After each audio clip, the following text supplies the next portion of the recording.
गए हैं जी खाने पे, कैंटीन।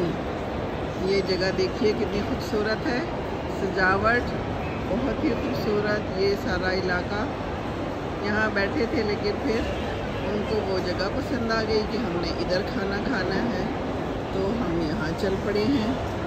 दूर से तो लग रहा है कि बड़ी खूबसूरत जगह है।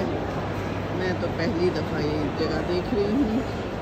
इस साइड पे देखिए कितना खूबसूरत स्पाइस बाज़ार है और उसका डेकोर कितना प्यारा है, मुलाहिज़ा कीजिए।